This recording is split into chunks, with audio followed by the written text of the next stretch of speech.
வணக்கம். பாரதிய ரயில், Indian railway இந்த நாட்டின் உயிர் மூச்சு, இந்த நாட்டின் ஒற்றுமையின் அடையாளம். காஷ்மீர் டு கன்னியாகுமரி, மகாராஷ்டிரா டு அசாம், இந்த நாட்டின் எந்த மூலைக்கு நீங்க செல்ல நினைத்தாலும் இந்தியன் ரயில்வே தான் உங்களுடைய முதல் சாய்ஸ் ஆகிறது. குழந்தைகளுடைய கனவு இந்தியன் ரயில்வே. இந்தியாவிற்கு சொந்தமான இந்த ரயில்வேவை இந்த நாட்டு அரசாங்கம் விற்க திட்டம் போட்டு விட்டதா, அல்ல அந்த திட்டத்திற்கான முதல் படியை எடுத்து வைத்து விட்டார்களா? குஜராத் லாபியுடைய அடுத்த டார்கெட் இந்தியன் ரயில்வேஸை பிரைவேட்டைஸ் ஆக்குவது. இந்த பட்டியலில் 50 ரயில்வே ஸ்டேஷன்ஸ்களை எழுதியும் கொடுத்து விட்டார்கள். இந்த நாட்டிற்கக்கூடிய ஆயிரக்கணக்கான ரயில்வே ஸ்டேஷன்ஸ் இதற்கு மேல் அடானி கையில், அம்பானி கையில், GMMR, LNT போன்ற கம்பெனிகள் கையில் போய் சிக்க போகிறது. 20 ரூபாய் ஒரு பிளாட்ஃபார்ம் டிக்கெட் 20 ரூபாயாக இருந்தால் அதிலிருந்து 18 ரூபாய் லாபம் ஒரு தனியார் கம்பெனி கையில் போவதை நீங்கள் ஏற்றுக்கொள்ள முடியுமா? அது நடக்கிறது. இந்தியன் ரயில்வே 13 லட்சம் மக்களுக்கு வேலைவாய்ப்பு கொடுக்கக்கூடிய ஒரு மிகப்பெரிய அமைப்பு. ஒவ்வொரு நாளும் இந்தியன் ரயில்வேஸில் பயணிக்கக்கூடிய நபர்கள் 2 கோடி மக்களை சுமக்கக்கூடிய இந்தியன் ரயில்வேஸ். ஒரு பட்டியலை படிக்கிறேன், கேளுங்கள். New Delhi railway station, Chhatrapati Shivaji Maharaj terminal CSMT Mumbai, Lucknow Charbagh railway station, Gandhinagar, Howrah, Patna, Guwahati, Jaipur, Ahmedabad, Ayodhya, Varanasi, Tirupati, Puducherry, இது போன்ற ஏராளமான ரயில்வே ஸ்டேஷன்ஸ்கள்.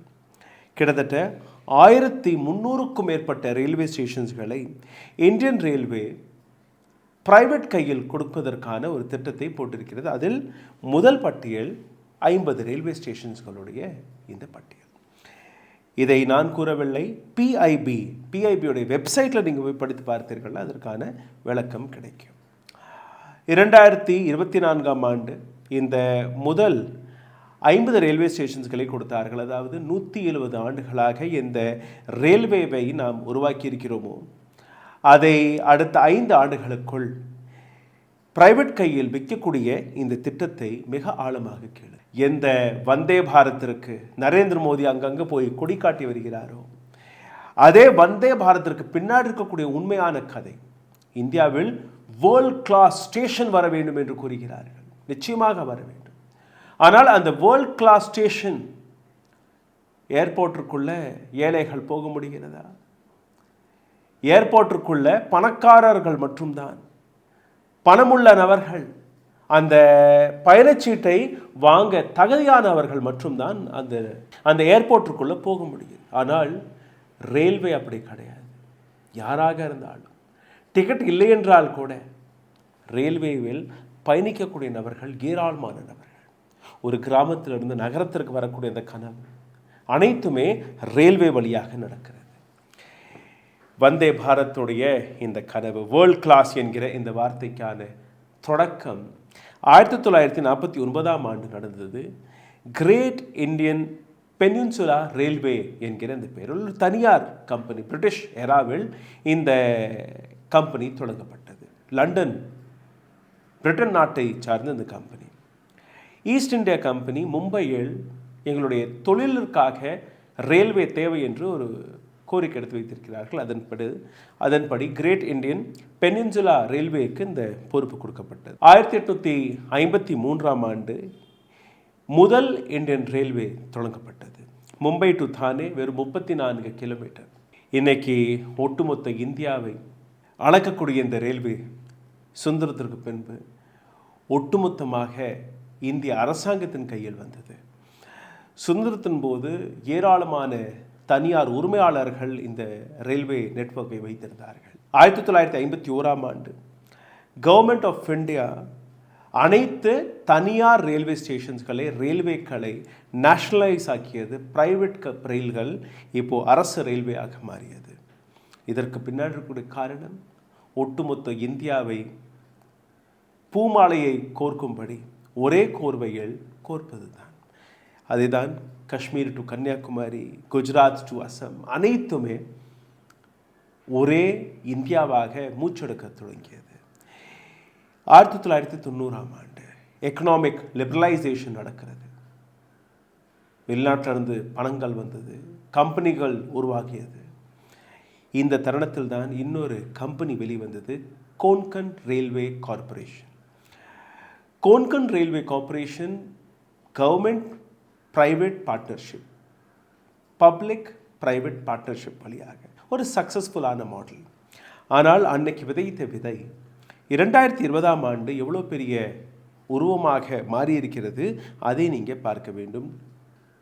2014ஆம் ஆண்டு ஒரு புதிய அரசாங்கம் அனைத்தையுமே மாற்றுவதற்கான ஒரு நோக்கம். குஜராத் லாபியின் இந்த திட்டம், புதிய விஷன் நிச்சயமாக இருக்க வேண்டும். ஸ்லோகன் மேக் இன் இண்டியா ஒரு Aatmanirbhar Bharat. Make in India என்கிற பெயரில் இந்தியாவை ஏமாற்றுவதற்கான அந்த திட்டம். 2019ஆம் ஆண்டு 100 ரயில்வே ஸ்டேஷன்ஸ்களை நாங்கள் பிரைவேட் கையில் கொடுக்க போவதாக கூறினார்கள். அனைத்துமே world class facilities, world class providers. யார் இந்த நபர்கள்? 50 ரயில்வே ஸ்டேஷன், அதில் முதல் பெயர் அடானி குரூப். அஹமதாபாத், ஜெய்ப்பூர், லக்னோ, குவஹாட்டி, பட்னா மற்றும் அயோத்தியா இவர் கையில் போனது. GMMR மற்றும் L&T இந்த 2 கம்பெனிகளுக்குமே மற்ற ரயில்வே ஸ்டேஷன்ஸ்கள். இதில் பிரச்சனை என்ன?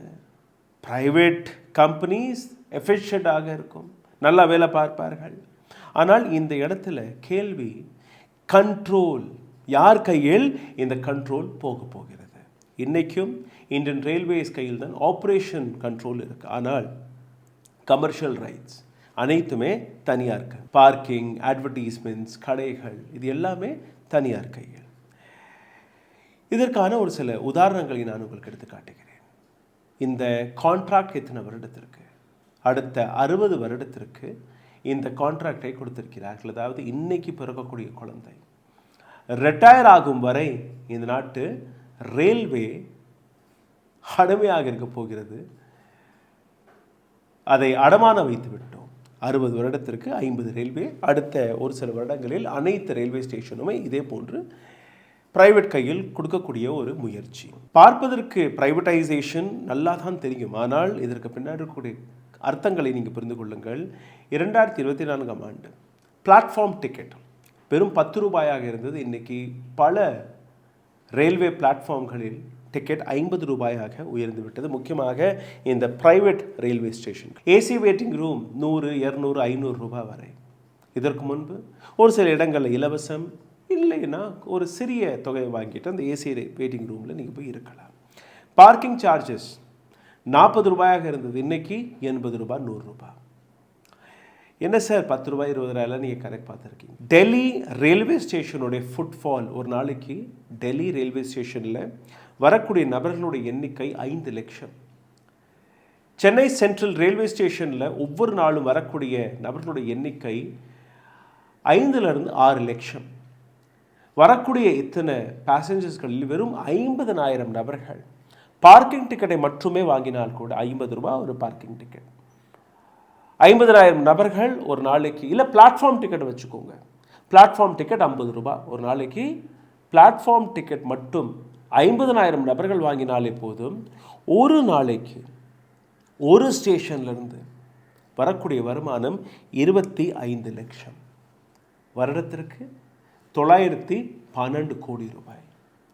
டெல்லி ரயில்வே ஸ்டேஷன் மட்டுமே, சென்னை ரயில்வே ஸ்டேஷன் மட்டுமே கிட்டத்தட்ட 1000 கோடி ரூபாய் பிளாட்ஃபார்ம் டிக்கெட் வழியாக மட்டுமே கொடுக்கும். அதுக்கப்புறம் கடை இருக்குது, உங்களுடைய அட்வர்டைஸ்மெண்ட் இருக்குது, பார்க்கிங் சார்ஜஸ் இருக்குது, இதெல்லாமே தனி. இந்த 50 ரயில்வே ஸ்டேஷன்கள்லேருந்து வெறும் இந்த கமர்ஷியல் வழியாக வரக்கூடிய வருமானம் மட்டுமே 15லிருந்து 20,000 கோடி ரூபாய். 15,000 crore-லிருந்து 20,000 crore ரூபாய். இது வெறும் 50 ரயில்வே ஸ்டேஷனுக்கான கணக்கு மட்டும்தான். நாட்டில் 1300 ரயில்வே ஸ்டேஷன்கள் அடுத்து தயாராகி கொண்டிருக்கிறது. இதிலிருந்து வரக்கூடிய லாபத்திலிருந்து 20% அரசாங்கத்திற்கு கொடுத்து விடுவோம், 80% பிரைவேட் கையில் இருக்கும். அதாவது அரசாங்கத்துடைய நிலம், மக்களுடைய நிலம், மக்களுடைய ரயில்வே ஸ்டேஷன், மக்களுடைய நெட்வொர்க் எல்லாமே மக்களுக்கு. ஆனால் லாபத்தில் 80% பிரைவேட் கையில், அடானி கையில், GMMR கையில், L&T கையில். கிறிசலுடைய ரிப்போர்ட் 2024 வெளிவிட்ட இந்த தகவல். வந்தே பாரத் ட்ரெயின், இதை பற்றியும் நீங்கள் ஒரு ஃபேக்ட்ஸ்களை தெரிஞ்சு கொள்ளுங்கள். வந்தே பாரத் எக்ஸ்பிரஸ் நரேந்திர மோடியின் ஃப்ளாக்ஷிப் ப்ரோக்ராம். இன்னைக்கு 102 ரயில்கள், வந்தே பாரத் ரயில்கள் ஓடிக்கொண்டிருக்கிறது. 2027 ஆண்டிற்குள் 400 ரயில்களாக இதை மாற்றப் போகிறார்கள். ஆனால் இந்த ரயிலுக்கான உண்மை என்ன? சென்னை ஐசிஎஃப்ல தான் இந்த வந்தே பாரத் ட்ரெயின்களை தயாரித்து வருகிறார்கள். Integral coach factory, propulsion system, Siemens மற்றும் பாம்பார்டியர் இரண்டுமே வெளிநாட்டு கம்பெனிகள். அங்கிருந்தான் இந்த ப்ரப்பல்ஷன் சிஸ்டம் வருகிறது. இது மட்டுமல்ல, போகிஸ் மற்றும் வீல்ஸ்க்கான ஏராளமான பொருட்கள், சில இந்தியன், சில இம்போர்ட்டட். டெக்னாலஜி டிரான்ஸ்ஃபர் ரொம்பவே மினிமலிஸ்டிக். அப்போது பார்லிமெண்ட் ஸ்டாண்டிங் கமிட்டி ரிப்போர்ட் வழியாக வெளிவந்த இந்த தகவல், railway that come in 2024 are not make in India. Make in India என்கிற பேரில் இந்தியாவில் சென்னையில் வெறும் அசெம்பிள் மட்டும் தான் நடக்கிறது. வந்தே பாரத்தோடைய டிக்கெட் சாதாரணமான எக்ஸ்பிரஸ் ட்ரெயினை விட 40% அதிகமாக இருக்கிறது. இந்தியாவில் இருக்கக்கூடிய நேஷனல் செக்யூரிட்டி, சேஃப்டி, அதையும் நீங்கள் பார்க்க வேண்டும். பாதுகாப்பு ரயில்வே போலீஸ் வழியாக, ஆனால் லாபம் பிரைவேட் கம்பெனி வழியாக, அவர்களுக்கு தான் 80%. இந்த இடத்துல சேஃப்டியும் நீங்கள் பார்க்கணும். ஒவ்வொரு வருடமும் என்சிஆர்பி வெளியிடக்கூடிய டேட்டா படி நீங்கள் பார்த்தீர்கள்னா, சிறிய பெரிய ரயில் ஆக்சிடென்ட்ஸ் ஒவ்வொரு வருடமும் கிட்டத்தட்ட 10,000 12,000 ஆக்சிடென்ட்ஸ் ஒரு வருடத்திற்கு நடக்கிறது இந்தியா முழுவதும். சிலது ரிப்போர்ட் ஆகும், சிலது ஆகாது. பெரிய ரயில் ஆக்சிடென்ட்ஸ் ரிப்போர்ட் ஆகும், சின்ன சின்ன ரயில் ஆக்சிடென்ட் எல்லாம் ரிப்போர்ட்டே ஆகாது. உதாரணத்துக்கு ஒடிசாவில் நடந்த ரயில் ஆக்சிடென்ட், ஆந்திராவில் நடந்த ரயில் ஆக்சிடென்ட், இதெல்லாம் ரிப்போர்ட் ஆகும். ட்ராக்ல இருக்கக்கூடிய maintenance, signal system, safety infrastructure, இந்த இடத்துல ஏன் பணம் செலவழிக்கவில்லை? எதற்காக இது போன்ற இடங்களை செக்யூர் செய்வதை விட நீங்கள் பிரைவேட் கையில் கொடுக்கக்கூடிய வேலையை பார்க்கிறீர்கள். 2023-24 ஆண்டு ரயில்வே சேஃப்டிக்காக மட்டுமே 1,20,000 கோடி ரூபாய் செலவழித்ததாக கூறினார்கள். செலவானது 80,000 கோடி ரூபாய். மீதம் 40,000 கோடி ரூபாய் எங்கே போனது? அதற்கான கணக்கும் வெளிவந்திருக்கிறது. இந்த 40,000 கோடி ரூபாய் பிரைவேட்டுக்கு கொடுத்தார்கள் இல்லையா, இந்த 50 ரயில்வே ஸ்டேஷன், அந்த 50 ரயில்வே ஸ்டேஷனுடைய மெயின்டெனன்ஸிற்காக கொடுத்திருக்கிறார்கள். அதாவது அடானி சட்டை பையிலிருந்து ஒரு நயா பைசா கொடுக்க மாட்டார். ஜிஎம்எம்ஆர் ஒரு நயா பைசா கொடுக்க தேவையில்லை. எல்என்டி லாபத்தை மட்டும் பார்ப்பார்கள், ஒரு நயா பைசா கொடுக்க மாட்டார்கள். இந்த ஒட்டுமொத்த விஷயத்திற்கான 3 மெஷர்ஸ்களை நீங்கள் பாருங்கள். ஃபர்ஸ்ட் ஸ்டெப், அரசாங்கம் கமர்ஷியல் ரைட்ஸை ஸ்டேஷன்ஸ்களுடைய ரீடெவலப்மெண்ட்ங்கிற பேரில் கொடுக்கிறது. அதற்கான ரெவென்யூ ஷேரிங் 20 and 80. டியூரேஷன் அடுத்த 60 ஆண்டுகளுக்கு. அடுத்த 60 ஆண்டுகள் வரை பிரைவேட் கம்பெனிகள் அதற்கான முதலாளி. ஸ்டெப் 2, பிரீமியம் ட்ரெயின் வழியாக யாருக்கு லாபம்? மிடில் கிளாஸுக்கு வருகிறதா? கிடையாது. பணம் இருக்கக்கூடிய நபர்கள் அந்த வந்தே பாரதில் செல்லலாம். பணம் இல்லாத நபர்கள் நசுங்கிக் கொண்டு பேசஞ்சர்ஸ் ட்ரெயின்களில் பயணிக்கக்கூடிய அந்த அவல நிலை. இதற்கு முன்னாடி நீங்கள் பார்த்திருக்கிறீர்களா இந்த அளவில் மோசமாக பயணிகள் பயணித்ததை? ஒவ்வொரு நாளும் நீங்கள் பார்த்தீர்கள்னா, லோக்கல் ட்ரெயினை விடுங்க, நீங்கள் பேசஞ்சர் ட்ரெயினில் செகண்ட் ஏசி டிக்கெட்டை வாங்கினால் கூட, தேர்ட் ஏசி டிக்கெட்டை வாங்கினால் கூட அங்கேயும் மக்கள் கூட்டம் அலைமோதுகிறது. அவர்களுடைய தவறு கிடையாது, ட்ரெயினே கிடையாது. வந்தே பாரத்தில் இடம் இல்லை, வந்தே பாரத்தில் டிக்கெட்டும் அதிகமாக இருக்குது. அப்போ எல்லாருமே இதில் தான் ஏழைகள். இதனால் ஏற்படக்கூடிய நஷ்டம் என்ன? Stage number 3, dependency on foreign companies. இந்த ரயில்களை மெயின்டைன் செய்வதற்காக, வந்தே பாரத் போன்ற ட்ரெயின்களை மெயின்டைன் செய்வதற்காக வெளிநாட்டு கம்பெனிகள் மீது உங்களோட டிபெண்டன்சி. அப்போது வரக்கூடிய பணம், லாபம் வெளிநாட்டு கம்பெனிகளுக்கு போகிறது. இதை தான் ரஃபாலில் நடந்தது. No technology transfer, fly away கண்டிஷனில் ஒரு 36 ஏர்கிராஃப்ட்களை வாங்கிட்டு வந்துட்டோம். நரேந்திர மோடியோடைய மகிமையை வாஹ் மோடிஜி வாஹ் என்று நீங்கள் எடுத்துக்காட்டி வருகிறீர்கள். Service quality decreased, public safety decreased, பப்ளிக்குடைய சேஃப்டி மெஷர்ஸ் டிக்ரீஸ்ட். இதே தான் யுனைடெட் கிங்டம்ஸில் 1994ஆம் ஆண்டு நடந்தது. அங்கே இருக்கக்கூடிய அரசாங்கமும் அந்த நாட்டின் ரயில்வேவை பிரைவேட் கையில் கொடுத்தார்கள்.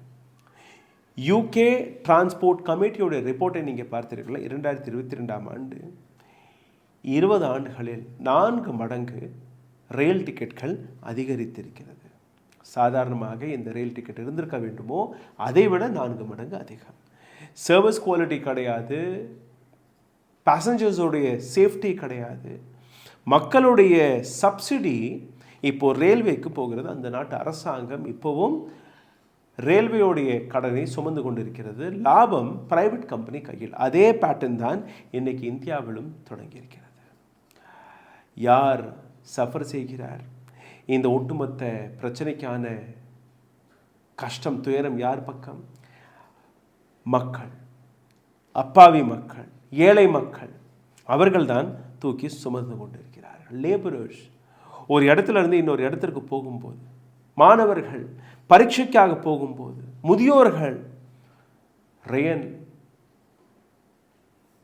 அந்த 50%, 50% சீனியர் சிட்டிசன்ஸ்களுக்கு கொடுத்து வந்தார்கள். அதுவும் இப்போ கிடையாது. இந்தியாவில் இருக்கக்கூடிய 70% ரயில்கள் ஓவர் க்ரௌடடாக இருக்கிறது. ஜென்ரல் கோச்சில் நீங்கள் கால் கூட எடுத்து வைக்க முடியாது.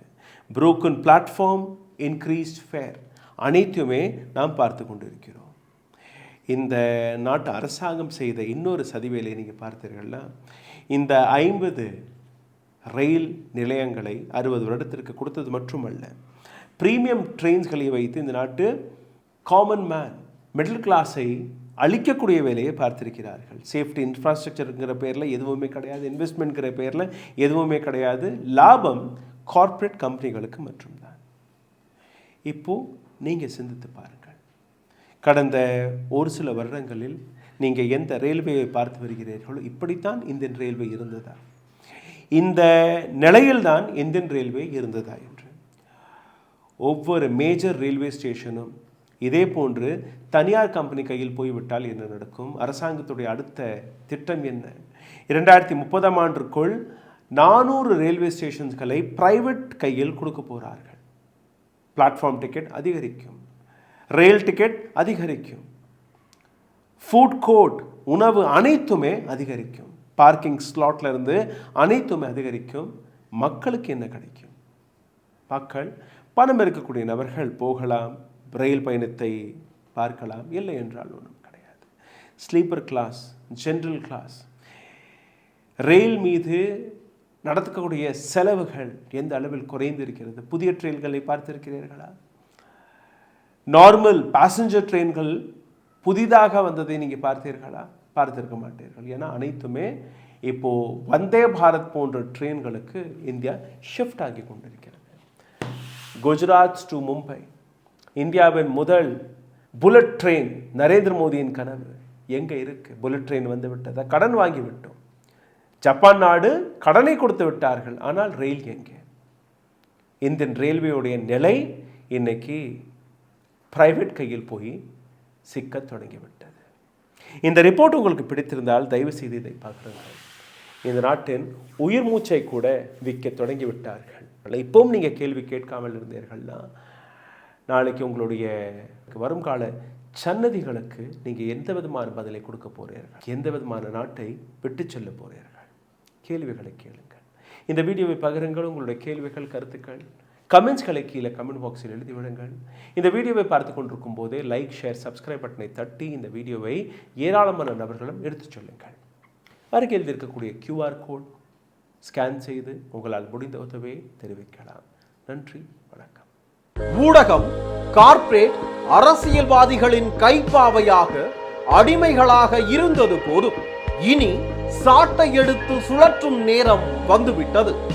ஊடகம் பொதுமக்களாகிய உங்களுக்காக, உங்களாலேயே இயக்கப்பட வேண்டும். ஊடக சுதந்திரத்திற்காக உங்களின் பங்களிப்பை இன்றே அளித்திடுங்கள்.